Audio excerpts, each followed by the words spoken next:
So, good morning everyone. It's a beautiful morning here again today. Winter's day, a beautiful morning, and the birds are singing and the sun is shining. Isn't that nice? Mm. So let's begin today where we're studying Daniel chapter 7. And this is an interesting chapter. There's a lot of history in this chapter. And this chapter involves beasts. And what we want to do today is to contrast the kingdoms of this world, which are symbolized as beasts, and these are all beasts of prey. So these are fierce beasts, with the lamb who symbolizes Christ. We talked about this last week, the difference between these two groups.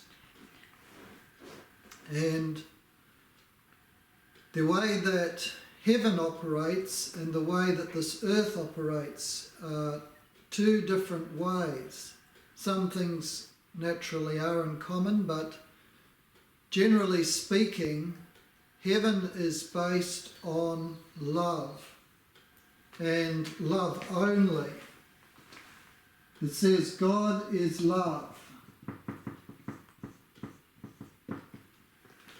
And God is merciful and He's kind.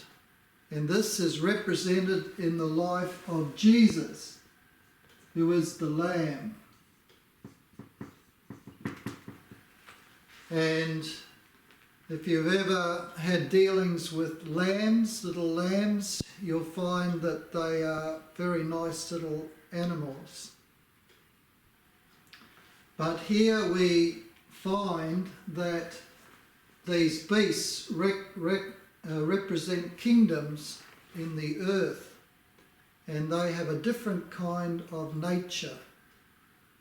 And sometimes we watch wildlife programs and we see lions and leopards and bears bringing down their prey. And this is more like what the kingdoms of this world have represented in the past. And today, when we look at the world, we see a lot of flashpoints. I would call them flashpoints are going on today. And many countries of the world feel vulnerable to other countries, and they're arming themselves with stronger and stronger weapons. And so the future looks to us like it will be a world where, from the different points of the compass, we will have nations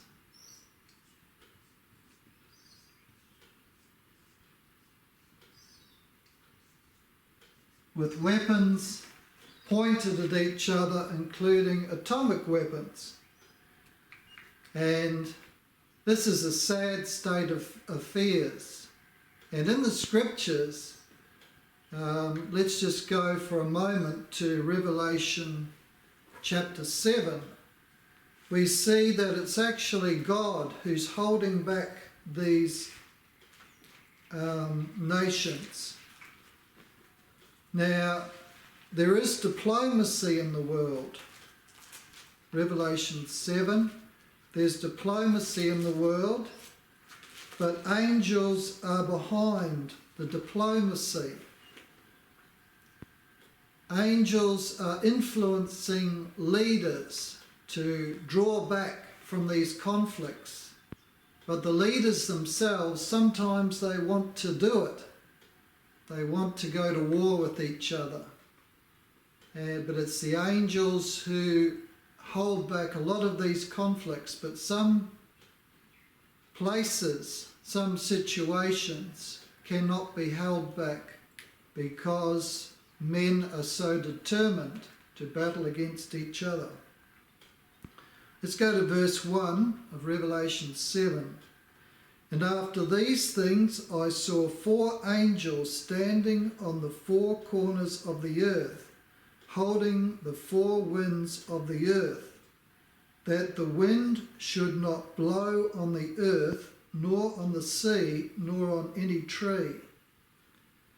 So these angels are standing at the 4 corners of the earth. So there's angels involved. And the Holy Spirit too, and Jesus' intercession, they're all working to hold back the winds of strife. And when we come to Daniel 7, which we'll begin now, we want to see that winds. We have it on our sheet here, 7 keys to Bible symbolism. There's many more keys than that. But one of them is winds. And winds represent strife. So when we see winds in the Bible, and prophecy anyway, normally we can expect that it means strife and trouble.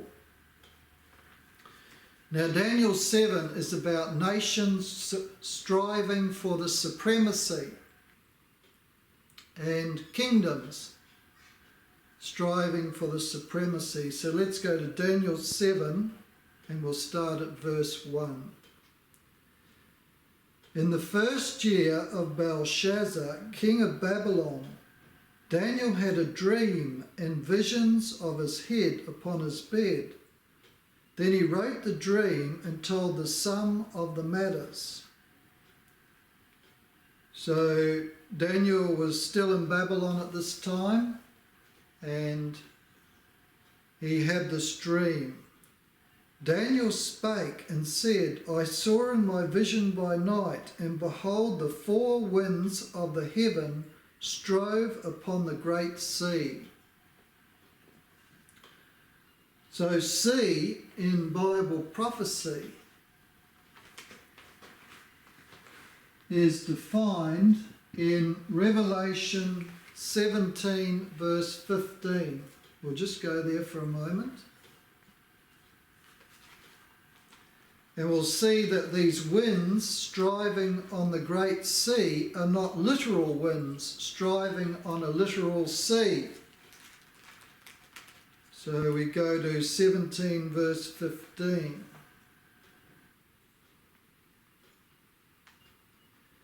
The waters which you saw where the whore sits are peoples and multitudes and nations and tongues.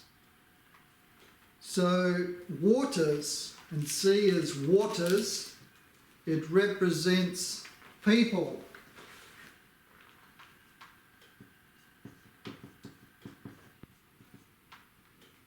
So winds represent strife, sea represents people, and often nations.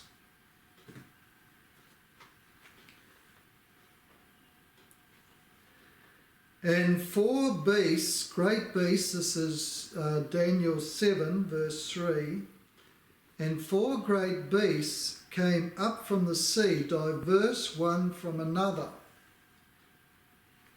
So we are going to find out what these were. The first was like a lion and had eagle's wings. So we have an artist's interpretation of what this looked like.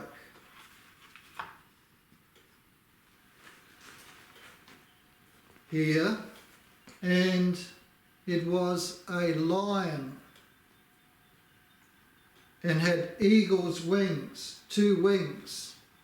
So coming back to prophecy again and symbolism, wings.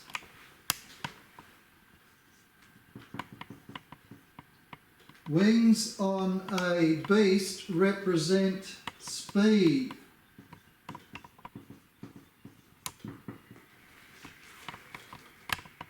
So in this case, a lion has wings, and that represents the speed.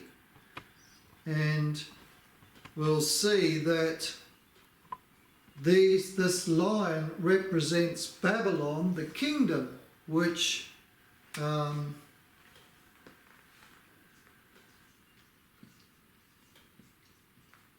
Daniel was in at that time.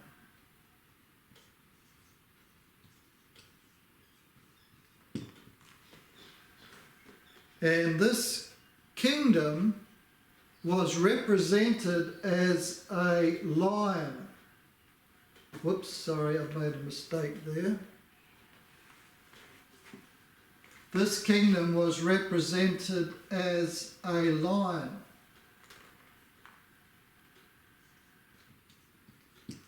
Now, the lion was familiar in the kingdom of Babylon as a symbol of Babylon, and it was used in their architecture a lot.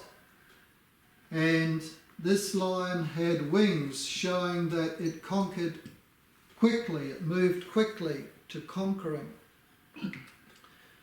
Now, once we understand the main kingdoms of Daniel chapter 2, which we've already looked at, then we see that these kingdoms are being repeated over and over again in the prophecies.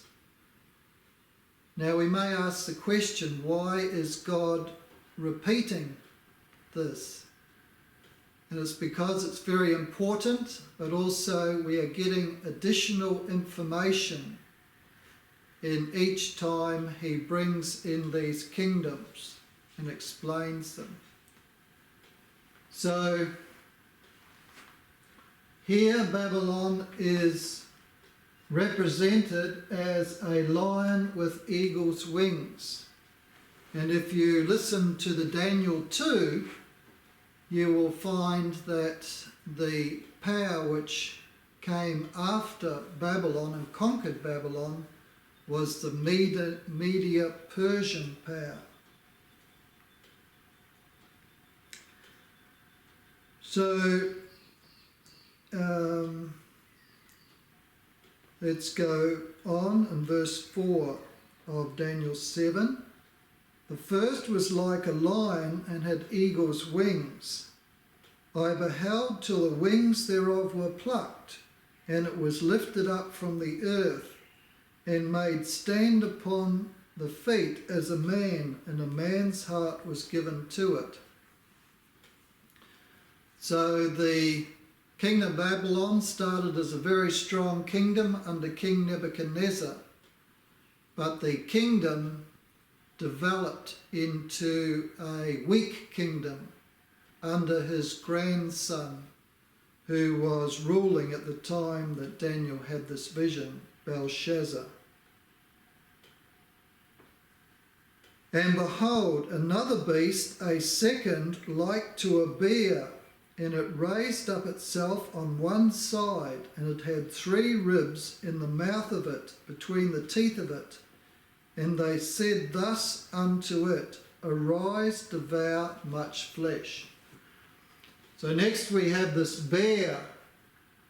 It rises on one side more than the other, and it has 3 ribs between its teeth, and it devours much flesh.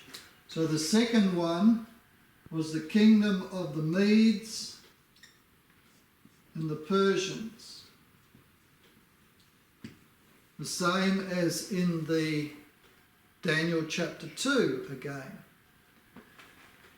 And this is represented by the bear.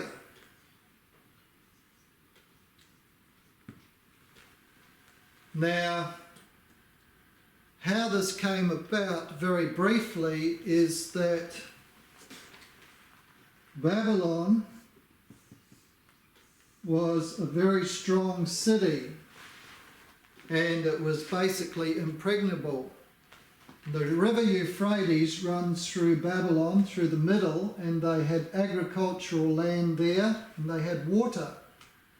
They also had moats around the city on all sides, and then there was a moat where the river went through, and there was these big gates there. And basically there was no way in because you couldn't climb the walls because of the water around the city. They had enough food to last for indefinitely, for years and years. But what actually happened was that Cyrus, who was a Persian, the leader of the armies of the Medes and Persians, he diverted the water into a low marsh. Basically, the water came like this normally, but they blocked off here and they diverted that water into here.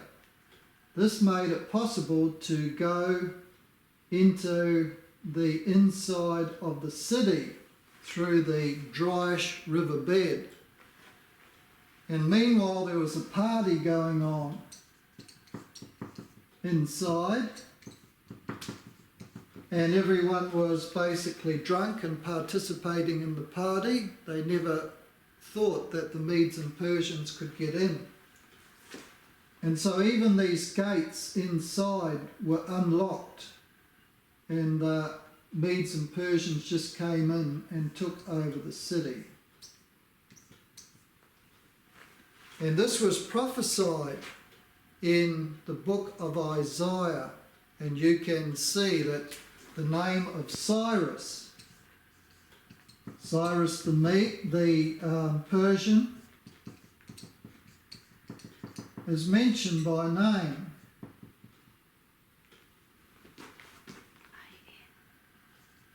He's mentioned by name, and in the scriptures years and years before this event took place.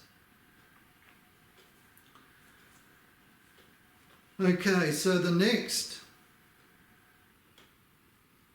So we'll go back to the bear, and it had 3 ribs between its teeth, and it rose up on one side more than the other in the beginning.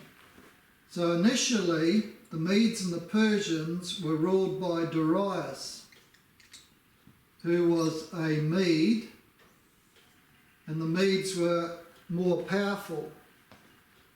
But then Cyrus, his nephew, was a Persian, and Darius didn't live all that long after the conquering of Babylon, and Cyrus took over, and the Persians became the main part of that race that ruled throughout the Persian Empire, which was huge.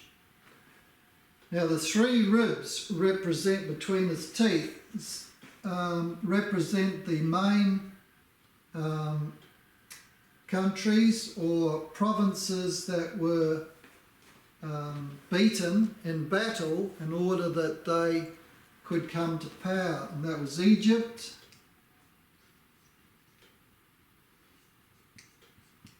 and Lydia, and Babylon itself. And once they conquered those powers, they had an open way to conquering the rest of the world around that part of the world.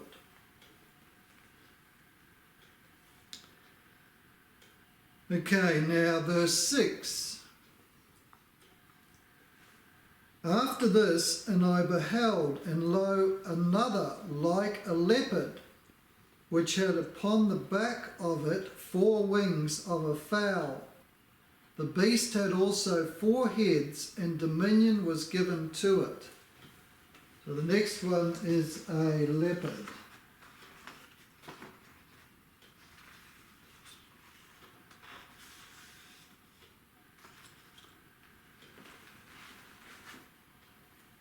Now this leopard had 4 heads and 4 wings.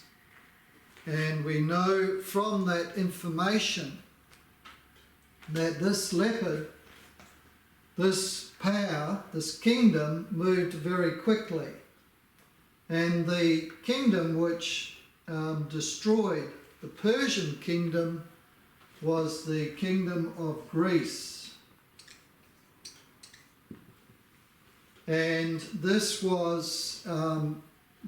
was begun by Alexander the Great, a famous general, and he was great at military things, great at destroying other people's lives. And when you read history books, you often hear about Alexander the Great, and men put him in high regard as a great military general, and maybe he was, but he was a great destroyer of other people's lives. And that is why he is represented as the leopard. And his conquests were extremely fast. His troops moved very fast across the land, and he conquered wherever he went.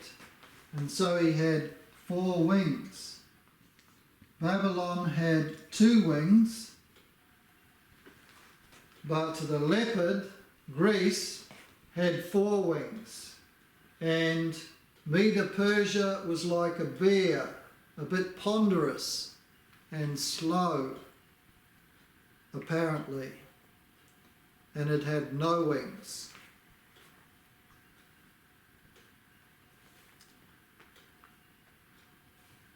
So, after this, verse 7, after this I saw in the night's vision, and behold, a 4th beast, dreadful and terrible, and strong exceedingly, and it had great iron teeth. It devoured and brake in pieces, and stamped the residue with the feet of it. And it was diverse from all the beasts that were before it, and it had 10 horns. I considered the horns, and behold, there came up among them another little horn, before whom there were 3 of the first horns plucked up by the roots. And behold, in this horn were eyes like the eyes of a man, and a mouth speaking great things. So here we have a beast which is not like any animal. And this shows that this beast was the most terrible of them all. This is an artist's interpretation of what the beast might look like based on the scriptures. He's made it a bit like a dragon. But this does help us to get the picture of what this beast is like. He has these iron teeth. He has 10 horns, and then a little horn that comes up among the 10. So this is the Roman Empire.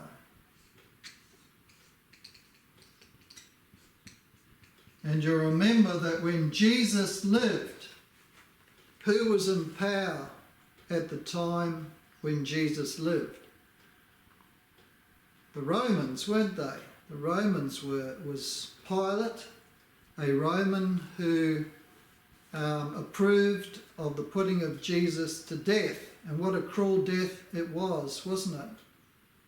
To put a man to death like that is the cruelest death that a person can have, is to be crucified.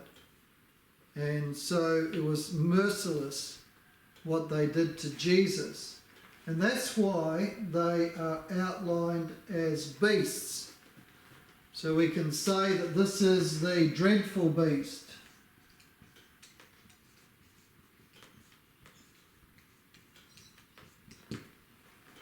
Which is the Roman Empire. Now, let's go back a little bit. So he considered the horns, verse 8, and behold, there came up among them another little horn, before whom there were 3 of the first horns plucked up by the roots. And behold, in this horn were eyes like the eyes of man, and a mouth speaking great things. So 3 of the first horns were plucked up by the roots. Now horns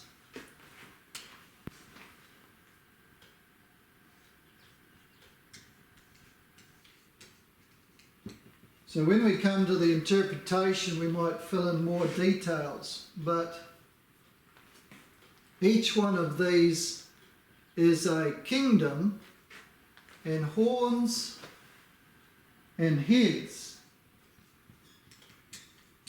have to do with divisions of that kingdom. It gives us additional information. Now, for instance, in Greece, the leopard had 4 wings, but it had 4 heads.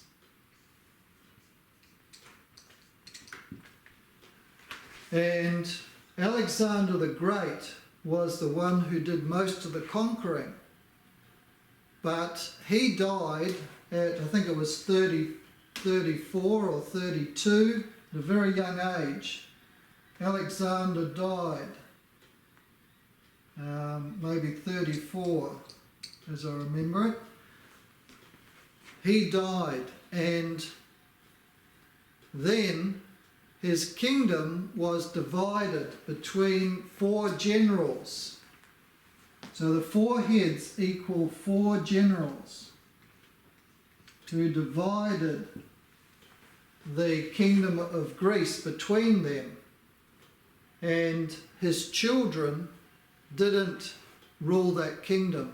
These generals did instead. They took over. And over the course of time, eventually there was only 2 generals.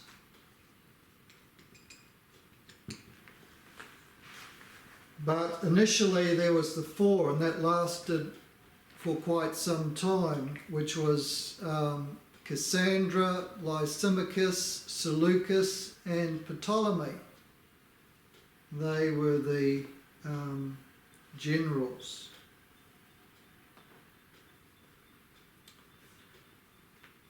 Okay, so we want to see what is these horns and the horns being pulled up. So we have to find this diagram here now. And here we have some history concerning the Roman Empire and the divisions of the Western Roman Empire. So the Roman Empire stretched a long way, all the way into Africa, and also all the way to India, the other way. This was the most widespread, I think, of the various empires. So within the Roman Empire, after a period of time, there arose 10 barbarian tribes, 10 of them. And these are symbolized in the horns.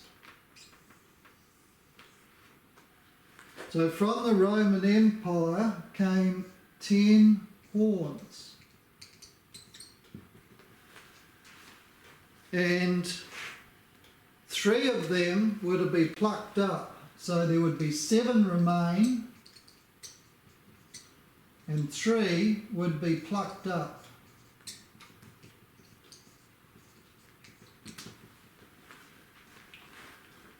And the 3 that were plucked up were the Huruli, who were became centred in Italy and Rome. And the main part of the Roman Empire was here, more or less, in what we call today Istanbul, but it was called Constantinople back then. And the Emperor of Rome, he was located here because these tribes pushed out the Romans. They became a part of the Roman Empire, but they pushed the Romans back. They were different races to the original Romans. And they were located in the western side, and the rest of Rome was in the eastern side, where the Caesars still had control of these areas, but they lost control of these areas. So, anyway, the Ostrogoth leader, he had some association, he had some friendship with this, Zeno, it was at the time, the ruler of the Roman Empire, and he asked for more territory.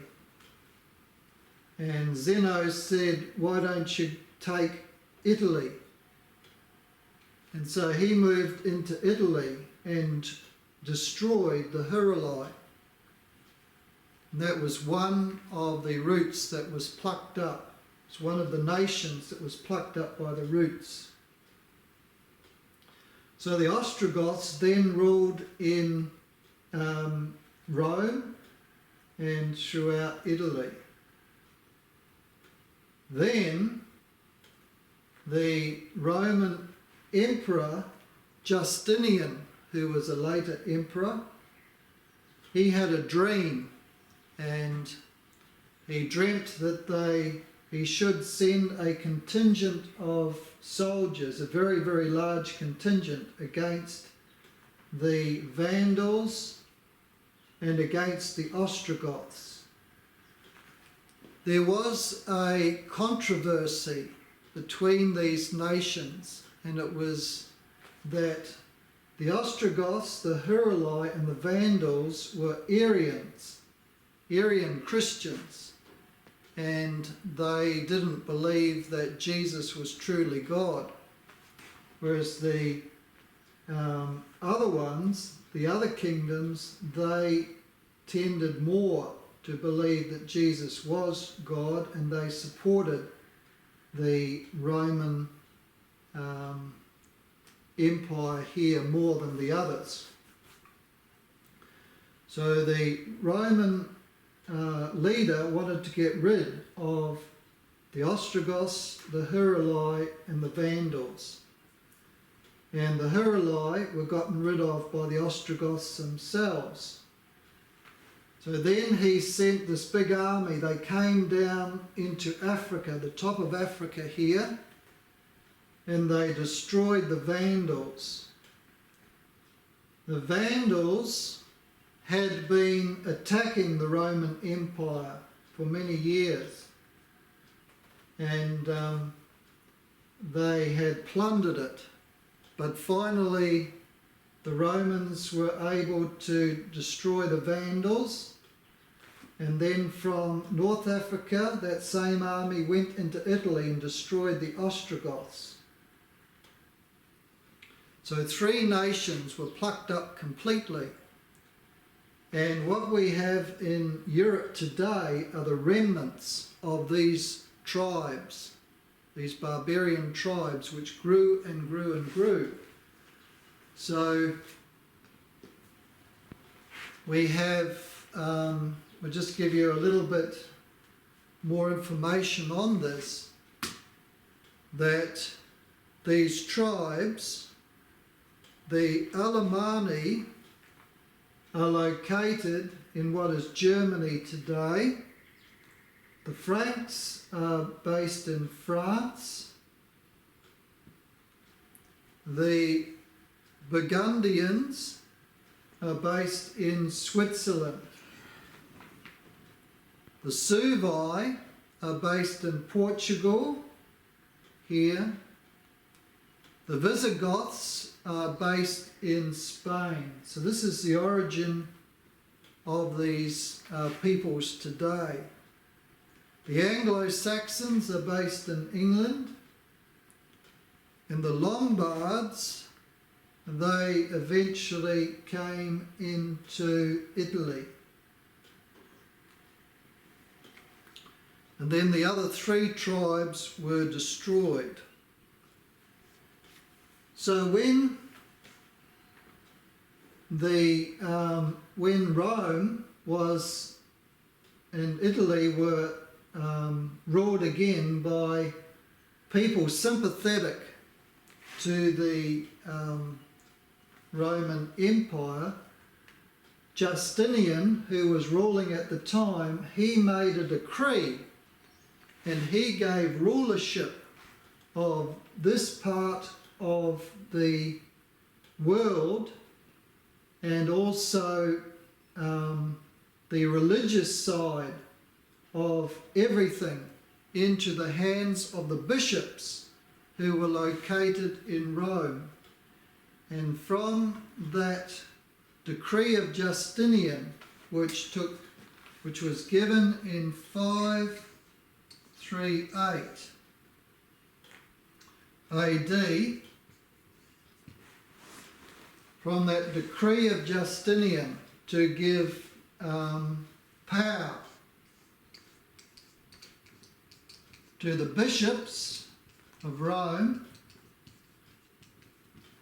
the popes began to, the way was made clear for the popes to become more and more powerful. And these popes then ruled over these different races through their kings. They sort of gained the ascendancy. And then there was religious persecution of those who wanted to have freedom of religion. And millions of people were killed as a result of those persecutions, which went on for a long, long time.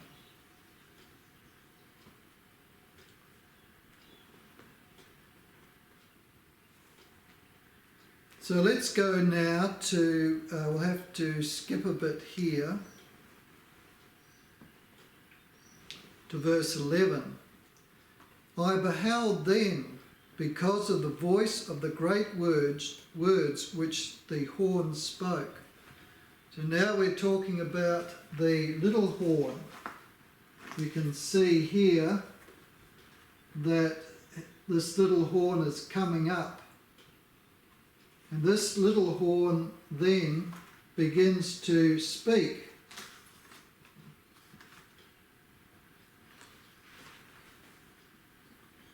And becomes a great horn, the greatest horn.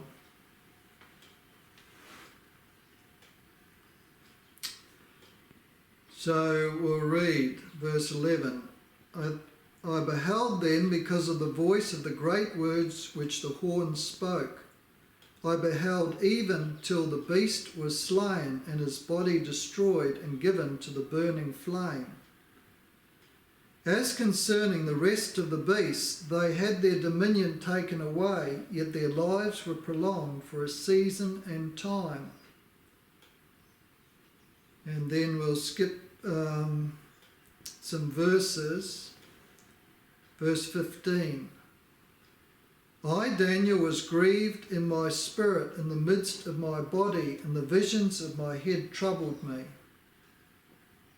I came near unto one of them that stood by, and asked him the truth of all this. So he told me and made me know the interpretation of the things.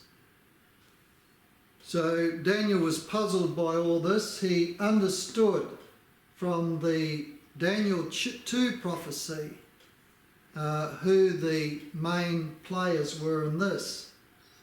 But he was particularly interested in the last beast because this was a very unusual beast. That was the horn.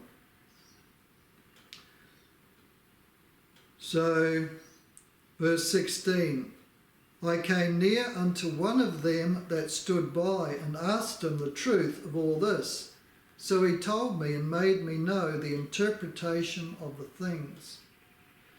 These great beasts, which are four kings, or we can say kingdoms, which shall arise out of the earth.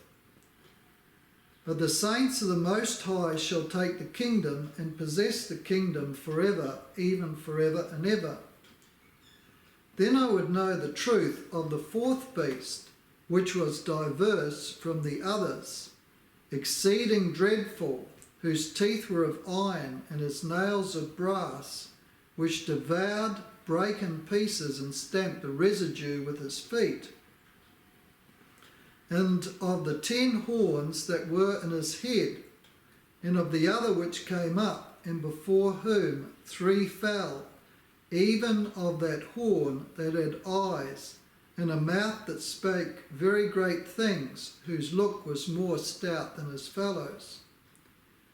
I beheld, and the same horn made war with the saints, and prevailed against them.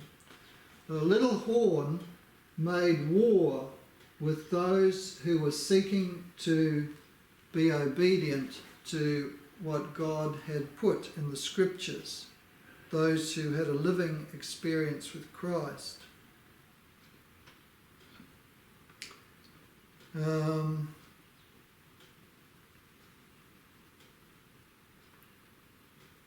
Just lost my place for a minute. 22.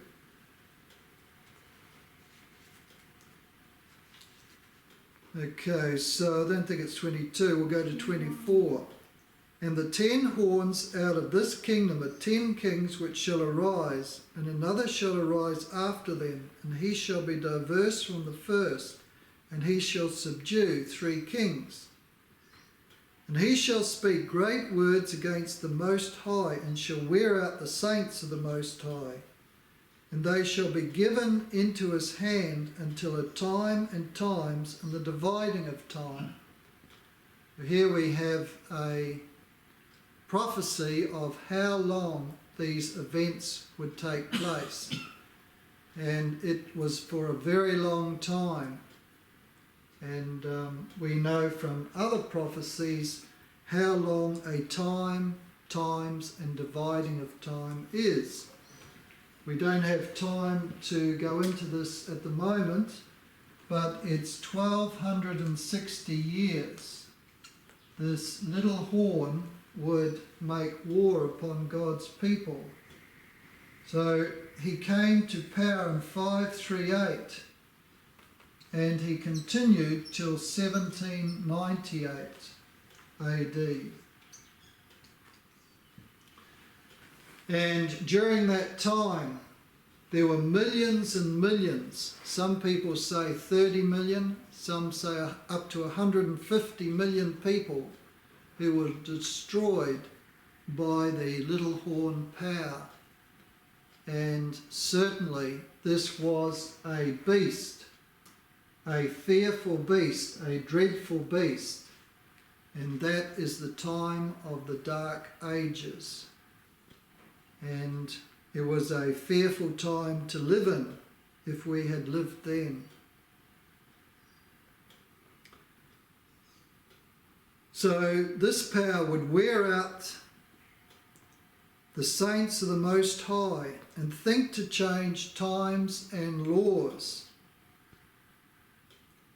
And they shall be given into his hand until a time and times and the dividing of time. Then verse 26. But the judgment shall sit, and they shall take away his dominion, to consume and to destroy it until the end. And the kingdom and dominion and the greatness of the kingdom under the whole heaven shall be given to the people of the saints of the Most High, whose kingdom is an everlasting kingdom, and all dominions shall serve and obey him. Hitherto is the end of the matter. As for me, Daniel, my cogitations much troubled me, and my countenance changed in me, but I kept the matter in my heart. So, what we have here then is this kingdom ruling for 1260 years, but we'll prove that more fully when we go further into the prophecies, because the same four beasts are represented in other places too. But what we want to see here finally is that in Daniel 2 we have a stone cut out of a mountain without hands.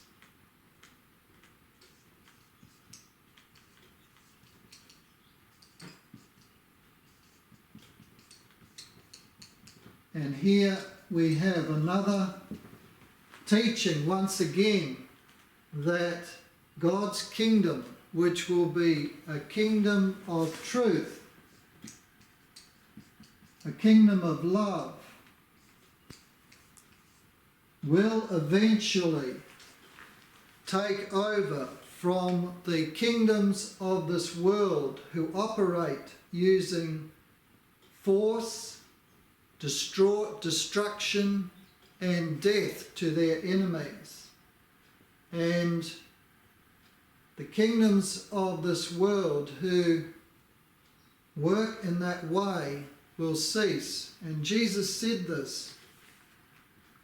We read in Matthew 26, verse 52. I'll read it from the scriptures here.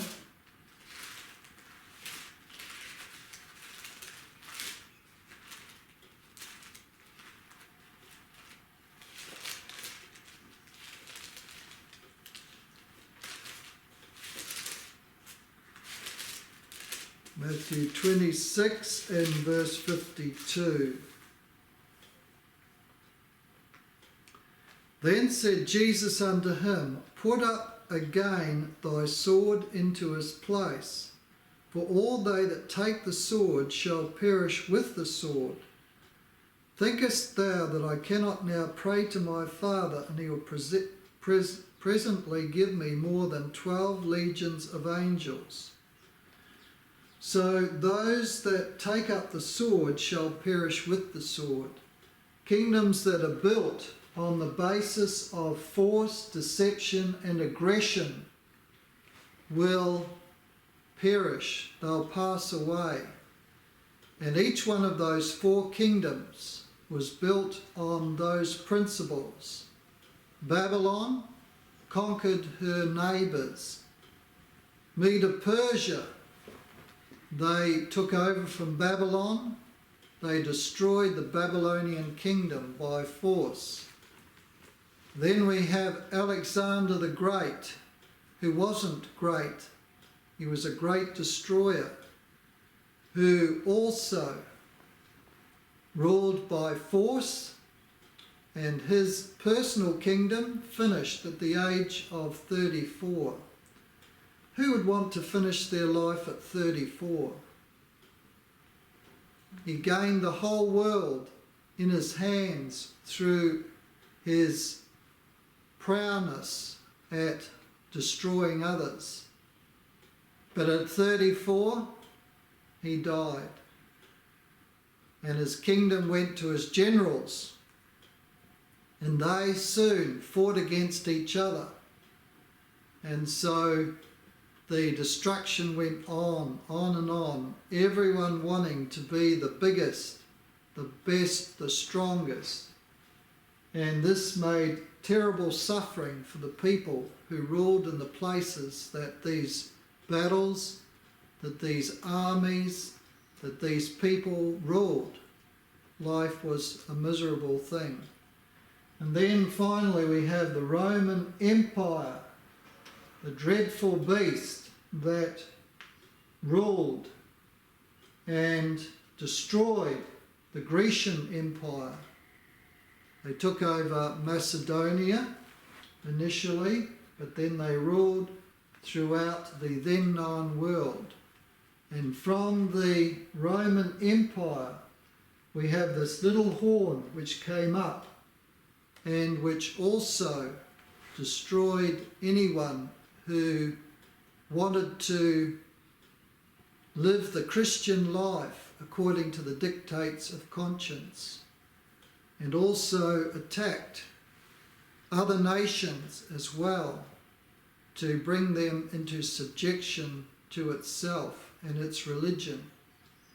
And so this is so different to the principles of Jesus Christ. Jesus gives us free choice. We have free choice with Jesus because his kingdom is based on true love.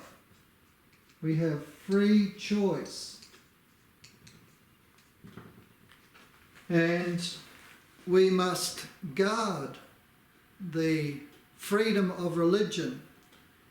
Where there's free choice, then if you have another religion, then I won't persecute you because you have another religion. You won't persecute me. You choose your way and I choose my way. And we have that freedom. We don't have to attack each other. We don't have to rule over each other. We can each have the freedom in our own sphere of influence. And that is what the truth is. But unfortunately, many want to take freedom away from others. And Jesus gives freedom to all peoples to live according to the dictates of their conscience. And so that is the freedom he's given to us. And we should hold fast to that freedom.